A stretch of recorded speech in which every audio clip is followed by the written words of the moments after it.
Okay, been looking for a really good video on YouTube to show what they call step flashing on your, when you got a shingled area and it goes against a wall, you need flashing.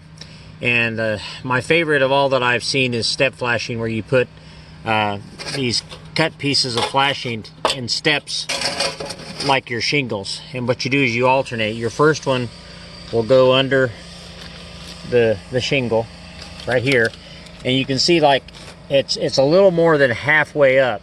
These are 9 inches, and I think here is 7 inches if this is a 14-inch strip. I can't remember what the dimensions are of the shingles, but see, like, here's the center of the shingle. You want it to go up 2 more inches, and so I made them 9 inches. And then what you do is, this is where the step comes in. You put the other one right in where the glue area is, 2 inches up over the back side, like this. And what you do is you put your nail right here, and that'll hold it in. And then what you do is you put your other shingle right up against it, and it'll be over this piece here. Hope that makes sense. So here you can see we added the second one. Put the nail in here, and this will be your shingle is going to come down to about here to this ridge, so it'll be completely over.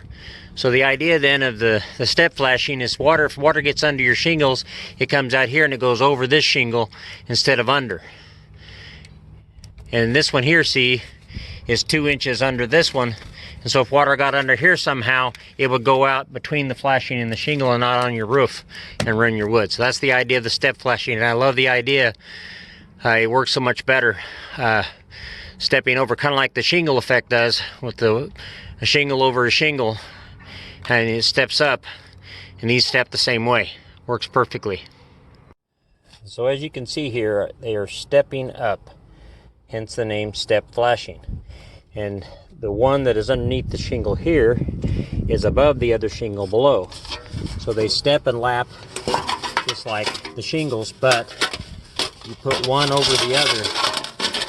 It always keeps the water on top. So if I go back about 2 inches here, as you can see, and put this in the corner, and I'll nail it right here, then it'll be above the shingle. And that's the way all of them are down the row. Keeps the water moisture above all the time. Works great.